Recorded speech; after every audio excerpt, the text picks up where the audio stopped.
The air was heavy the moment he said it. Donald Trump leaned into his microphone at the Global Leadership Summit and stared straight at Ibrahim Traoré, the young, composed leader of Burkina Faso. "I'm just saying," Trump grinned, "you don't get to play with the big boys if you still wear a beret and act like a toy soldier." A few delegates chuckled nervously, but the rest of the room froze. The insult wasn't just about Traoré's military uniform. It was personal, cultural, and on live TV. Ibrahim didn't flinch. He simply sat still, hands folded, eyes calm, as if he'd trained his soul for moments like this. No anger, no words, just silence. That silence became louder than Trump's mockery. A BBC reporter lowered her phone, whispering to a colleague, "Did he just insult all of Africa?" In the crowd, the camera panned to diplomats shifting uncomfortably. The live stream chat exploded. Tweets flew. But Ibrahim Traoré still didn't move. Just then Trump leaned forward again, smirking. "What, no comeback?" The pressure in the room thickened. You could hear a pin drop, and that's when something completely unexpected happened. A voice, quiet but firm, cut through the tension. From the second row, Hillary Clinton stood up. No one expected Hillary Clinton to speak. Not yet. She wasn't scheduled to deliver remarks for another hour, but something in her eyes had changed. Something fierce. "Mr. Trump," she said slowly, her voice slicing the silence, "you've insulted a head of state, not just a man, but a country, a continent, and a people you clearly know nothing about." Gasps rippled across the room. Trump looked stunned. This wasn't the Hillary he was used to debating on TV. This Hillary was calm. But beneath that calm was thunder. "Captain Traoré didn't come here to entertain your ego," she continued. "He came here to speak for the people of Burkina Faso, a country fighting poverty, terrorism, and injustice without the trillion-dollar budget you had." Traoré still didn't speak. But now the cameras were on him again. His face was unreadable, but his eyes were sharp. Hillary turned directly toward him. "Captain," she said, nodding, "the world is watching, and some of us are here to listen." The crowd burst into quiet applause. Trump slammed his hand on the table. "Fake sympathy. What do you know about—" But it was too late. The tide was turning, and what happened next would change everything. As the room whispered, Ibrahim Traoré finally took the mic. He didn't raise his voice. He didn't clap back. Instead, he told a story. "I was born in Kaya," he began softly, "a dusty town in northern Burkina Faso. I was 10 when I saw my first gun. Not in a museum, in real life. It wasn't a game. It wasn't politics. It was survival." The room quieted again, this time not in shock, but in shame. He looked straight at Trump. "Where I'm from, children don't dream of video games. They dream of running water, of mothers not dying in childbirth, of not hearing gunfire at night." Even Hillary looked shaken. "I didn't rise to power because I wanted to," he said. "I rose because no one else could stop the suffering. I wore this beret not for fashion, but to bury my brothers." A CNN anchor whispered into her mic, "Oh my God." "And if that makes me small in your eyes," Traoré added, "then maybe the world needs fewer big men with small hearts." Trump sat back. For the first time in a long time, he had no words. And somewhere in the back, someone wiped away a tear. The summit had just shifted. The summit hall was still. No one touched their coffee. Not a single pen moved. Captain Ibrahim Traoré had just laid bare his childhood in Kaya. His words were not loud, but they were louder than any shouting. A German delegate lowered her eyes. A South African minister leaned back, visibly shaken. Even Trump, who once thrived on loud drama, now sat stiff, like a man unsure if the crowd was still his. And then it came. A standing ovation, not wild or forced, but slow, painful, like applause born from guilt. One by one, leaders from Africa, Europe, and even Canada stood and clapped. Some with tears, some simply nodding as if to say, "We see you now." But Traoré didn't smile. He just nodded once, a humble, almost fatherly nod, and sat down again. Trump muttered something under his breath, trying to gather himself. But the power had shifted. And Hillary? She hadn't sat back down. She had one more thing to say. Something no one expected. Something that would tear open the past and change the entire room. Hillary Clinton reached into her jacket pocket. She pulled out a folded letter. "I wasn't planning to read this," she said. "But after hearing Captain Traoré speak, I can't stay silent."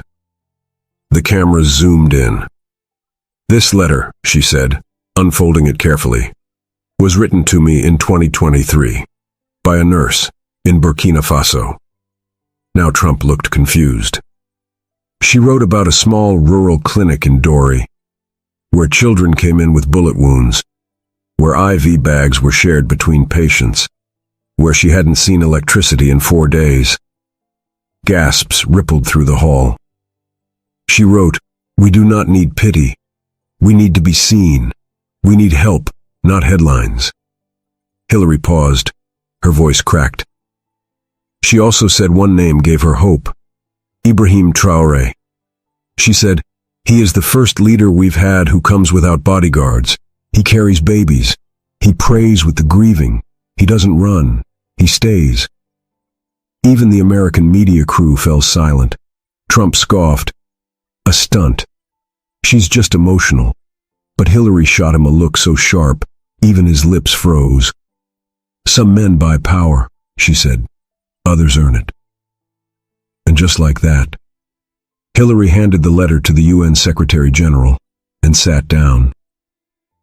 Backstage, in a small media room, a young African journalist named Awa Diallo was watching everything. She was born in Kaya too, and she recognized the name in Hillary's letter. The nurse. Her aunt.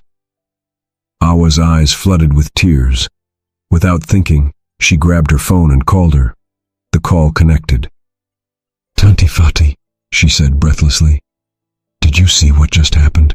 He told the whole world." The nurse was quiet, then whispered, "I never thought anyone would listen." "They are now," Awa said. "Hillary just read your letter in front of everyone." Traoré stood strong. The nurse began crying. "Do you know what that means?" she said. "For us? For the children?" The call echoed in the backstage room. Other journalists started filming. Tears were streaming down Awa's face. Suddenly, one of the producers burst in. "Get her to the main stage," he ordered. "We're changing the final panel. We want real stories now." Awa looked down at her camera. I think this just became bigger than politics," she whispered. "Because this wasn't just about power anymore. This was about truth, about memory, and something much deeper was coming. Something that would bring the whole room to tears." As the room buzzed from Hillary's letter, a hushed silence fell when Ibrahim Traoré spoke again. "My brother," he began quietly, "was not a soldier. He was a teacher." The camera zoomed in. "He was killed in the crossfire, not by enemies alone, but by the chaos that comes when leaders forget their people." He looked down for a moment, steadying his voice. His classroom was destroyed, his students scattered, and I swore that no child in Burkina Faso would grow up afraid to learn. A few attendees wiped their eyes. Traoré's story wasn't just about politics anymore. It was about family, loss, and hope. "But," he said, "hope alone isn't enough." Trump, shifting nervously, whispered, "This is nonsense." But Traoré was only getting started. Behind his calm, there was a fire, a promise that echoed across the continent, and the world was listening. Suddenly, the summit lights dimmed slightly. A video played on the large screen, grainy footage from a village in Burkina Faso. A woman appeared, face streaked with tears.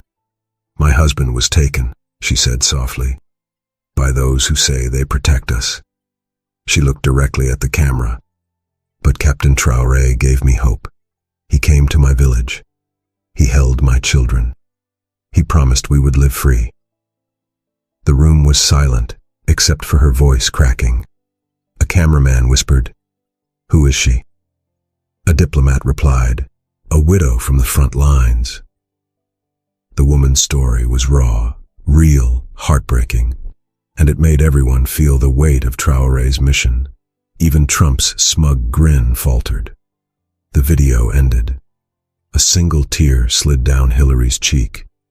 The summit had become a place of real stories, not just speeches. And in that moment, Traoré was no longer just a leader. He was a beacon. Trump slammed his fist on the table. "You're all fools," he barked, voice rising like a storm. "This is a circus, a distraction." The cameras caught every second. Trump's face reddened, veins pulsing. "I built an empire. I know power." But Traoré remained unmoved, calm like a mountain standing tall against the wind. The room held its breath. Then Hillary stood again, steady and fierce. "Power without compassion is empty," she said quietly. "Captain Traoré represents the courage to lead with heart."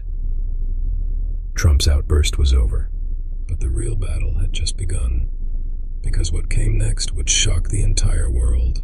Just as Trump's angry words echoed, the unexpected happened. From the far side of the room, a tall figure stood quietly. It was Emmanuel Macron, the French president. He cleared his throat, capturing the attention of everyone. "Mr. Trump," Macron began carefully, "perhaps we forget that real leadership is shown through empathy, not bluster." He looked toward Traoré with respect. "Burkina Faso faces challenges we cannot ignore, and Captain Traoré stands not just for his nation, but for the courage of many." Trump's face twisted in frustration, but Macron's words sent a clear message. The old ways of bullying were fading. The room shifted. Leaders exchanged glances. Suddenly the power balance was tipping, not because of money or guns, but because of truth. Later, away from the cameras, Traoré found himself alone backstage. His hands trembled slightly. A young aide approached, handing him a small photo. It was of his late mother, the woman who taught him kindness in a harsh world. He smiled sadly. His journey from Kaya to the summit wasn't just political. It was personal. He whispered, "I carry them with me, always." Nearby, Hillary Clinton watched quietly. She understood the weight he carried, a burden many leaders never see. She approached him softly. "You are not alone." Her words, gentle and sincere, reminded him that strength sometimes means accepting help. In that brief moment, politics faded. Two warriors shared a silent promise: to fight for those who cannot. As the summit resumed, Hillary rose again. She held a folder tightly. "This," she said, "is a classified report I obtained last year." Gasps filled the room. She revealed shocking details about corruption and neglect in Burkina Faso's past administrations, but also clear evidence of Traoré's honesty and dedication. "The world should see this," she said firmly. For the first time, Trump stammered, "This is fake news." But Hillary cut him off. "Captain Traoré's work is real, and it deserves our support." The room erupted into whispers. For once, facts had pierced the fog of rhetoric. Traoré's steady gaze met Hillary's. The summit wasn't just about power plays anymore. It was about hope. The room hushed once more as a woman took the stage. Her hands trembled, and tears streamed down her face. "I lost my husband to violence," she said softly, voice breaking. "But Captain Traoré came to our village. He promised us peace." She paused, looking out at the leaders, then directly at Trump. "He did not come with threats or arrogance. He came with hope." Her words echoed in every heart. Many leaders reached for tissues. Trump's face turned redder, his jaw clenched. But no one could deny the truth in her voice. The summit had become more than politics. It was now a gathering of souls seeking justice. Just when it seemed the tide had turned, a shocking announcement rocked the room. A trusted advisor from Traoré's own circle was accused of leaking sensitive information. Whispers spread like wildfire. Traoré's calm exterior showed a flicker of pain. "This is a test," he said quietly. A test not just of leadership, but of faith. His people were watching. The world was watching. Would he crumble under pressure, or rise even stronger? The room held its breath. Traoré stood tall, eyes blazing with quiet strength. "I am not perfect," he admitted, "but my mission is clear: to serve my people with honesty and courage." He looked directly at his accuser. "And to those who betray us, know this: the fight for justice is bigger than any one man." His words resonated deeply. Some delegates nodded slowly, tears in their eyes. Even Trump looked unsettled. The summit's energy shifted once again. This was no longer a game of power. It was a battle for dignity. The tension in the room was unbearable. Trump's face flushed red as he struggled to regain control. But Ibrahim Traoré remained calm, like a steady lighthouse amid a stormy sea. He spoke softly but with unwavering strength. "My people don't need empty threats. They need action, peace, hope." His words echoed, reaching the hearts of everyone watching. Even some of Trump's closest allies shifted uncomfortably in their seats. The room realized something profound. True leadership isn't about power or loudness. It's about standing firm for what's right, even when the world doubts you. The summit was no longer about intimidation. It was about respect. Hillary Clinton rose one last time. Her voice was calm, yet every word hit like thunder. Leadership means humility, courage, and truth. She turned to Trump and said firmly, "You cannot silence those who speak from the heart." Then she looked at Traoré. "And to you, Captain, the world owes gratitude for your bravery." Tears welled up in many eyes. The cameras captured every moment, a historic turning point broadcast live to millions. The summit ended with standing ovations. The story of a young African leader who refused to back down was now immortal. Backstage, away from the lights, Traoré allowed himself a rare smile. He thought of his people, the mothers, the children, the fighters, all hoping for change. This moment was bigger than any summit. It was a promise that no matter how dark the night, the dawn would come. As viewers across the world watched, tears streamed down faces, moved, inspired, hopeful. And as this story closes, I ask you to join the movement. If this story touched your heart, please like this video, subscribe for more powerful stories, and comment below with your thoughts. Your voice matters. Let's spread hope, courage, and truth together.